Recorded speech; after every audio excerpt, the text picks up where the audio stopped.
Hey, history buffs! Welcome to the DOMI Show.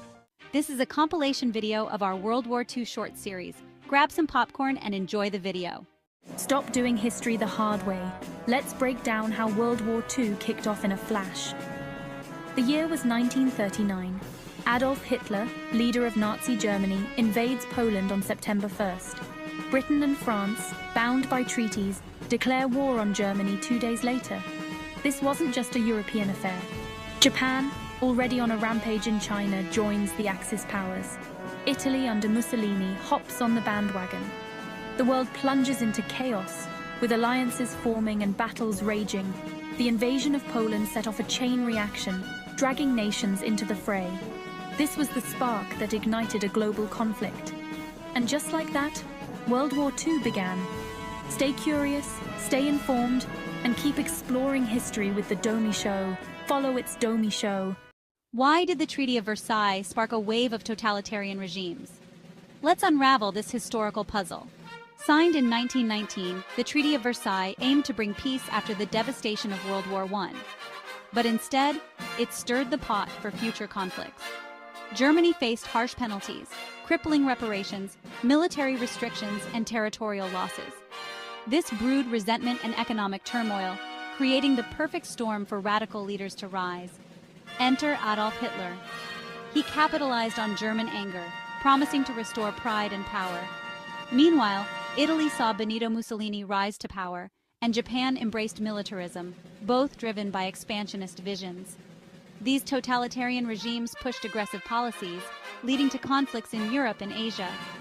And thus, the Treaty of Versailles, meant to secure peace, ironically sowed the seeds of World War II.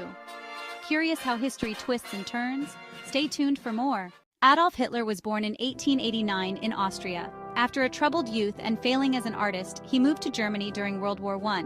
Hitler served as a soldier and was deeply affected by Germany's defeat. In 1919, Hitler joined the German Workers' Party, which would later become the Nazi Party. His powerful speeches quickly made him a prominent figure. In 1923, he attempted a coup known as the Beer Hall Putsch. It failed, and Hitler was imprisoned. He used this time to write Mein Kampf, outlining his ideology. Upon his release, the Great Depression hit Germany hard. The Nazi Party capitalized on economic woes, gaining significant support. In 1933, Hitler was appointed Chancellor of Germany. Through political maneuvering and intimidation, he consolidated power, eventually becoming the dictator. Hitler's rise led to World War II and the Holocaust, causing immense destruction and loss of life. Subscribe for more history insights in 60 seconds. Why did 100% of Europe hold its breath in 1939? Because the world was about to change forever. On September 1st, 1939, Germany invaded Poland. This was no ordinary invasion. It was Blitzkrieg, lightning war. With fast-moving tanks, planes, and infantry, Germany crushed Polish defenses within weeks. Britain and France had had enough. On September 3rd, they declared war on Germany. But for months, nothing much happened on the Western Front. This period became known as the Phony War, or Blitzkrieg. Meanwhile, Germany wasn't sitting still. By May 1940, they unleashed Blitzkrieg on Western Europe. The speed and ferocity overwhelmed Belgium and the Netherlands. France, thought to be strong, fell in just 6 weeks. But the story didn't end there. In the summer of 1940, the Battle of Britain began. The German Luftwaffe bombarded Britain, aiming to crush its spirit. But the British— What I wish I knew about Japan's role in World War II might just blow your mind. Ready to learn something new? Japan's role in World War II was massive and complex. It all started in the 1930s when Japan wanted to expand its empire. They invaded China, creating a brutal conflict that lasted for years. But here's a twist. Japan didn't stop there. On December 7, 1941, they launched a surprise attack on Pearl Harbor. This brought the United States into the war. The attack was devastating. Over 2,400 Americans lost their lives. Japan's military strategy was fierce and relentless. They captured many territories across the Pacific, creating an empire stretching from the Philippines to parts of Alaska. Their advancement seemed unstoppable. But in 1942, things took a turn at the Battle of Midway. The U.S. Navy scored a critical victory, sinking 4 Japanese aircraft carriers. This marked the beginning of Japan's retreat in the Pacific, Still, Japan fought fiercely. Everybody is looking for that pivotal moment in history. Well, 1941 had more than its fair share. In June 1941, Germany launched Operation Barbarossa, the largest invasion in history, against the Soviet Union. This bold move broke the Nazi-Soviet pact and threw Hitler's forces into a brutal Eastern Front. It was a gamble that would stretch the German army thin and set the stage for some of the fiercest battles of World War II. Meanwhile, across the globe, Japan was on a rampage in Asia and the Pacific. With their eyes set on expanding their empire, they executed a surprise attack on Pearl Harbor on December 7, 1941. This devastating strike not only crippled the U.S. Pacific Fleet, but also dragged America into the war. By the end of 1941, the Axis powers had a firm grip on Europe and parts of Asia-Pacific. Germany controlled much of Europe, while Japan had seized territories across Asia. But their aggressive expansions had woken sleeping giants. The Soviet Union and the United States were now fully engaged in the conflict, marking the beginning of a turning time. Don't forget to subscribe. We're aiming for 500 subscribers by the end of this year. Ever wonder which battles turned the tables in World War II? Time to find out. First up, the Battle of Stalingrad. This brutal clash from 1942 to 1943 was a turning point on the Eastern Front. The Soviet Union held their ground against the German onslaught, marking a decisive Soviet victory. It wasn't just a win, it was a statement. The Axis powers weren't invincible. Next, head to the Pacific, where the Battle of Midway in 1942 changed everything. The U.S. Navy faced off against Japan in a high-stakes battle. Despite being outnumbered, the U.S. achieved a stunning victory, sinking 4 Japanese aircraft carriers. This battle turned the tide, giving the Allies a strategic advantage in the Pacific. Finally, let's talk about the Allied landings in North Africa and Italy. In Operation Torch, 1942, the Allies gained a crucial foothold in North Africa, pushing Axis forces back. Then, in 1943, the invasion of Italy began, starting with Sicily. These landings were pivotal, opening up new... This is why 1944 was the year the tide turned in World War II. Buckle up! June 6, 1944 D-Day. Thousands of Allied troops stormed the beaches of Normandy, France. It's the start of the liberation of Western Europe from Nazi control. Imagine the bravery, the chaos, the sheer determination. But that's not all. On the Eastern Front, the Soviet Union is making massive strides. The Red Army pushes through Eastern Europe, liberating nations one by one. The Nazis are caught in a pincer movement, squeezed from both sides. Behind the scenes, the Allied leaders are hard at work. The Casablanca Conference in January 1943 and the Tehran Conference in November 1943 lay the groundwork. Roosevelt, Churchill, and Stalin coordinate their strategies, shaping the post-war world. D-Day symbolizes hope and unity. Soviet advances showcase relentless strength. And the Allied conferences, they're the blueprints for victory and a new world order.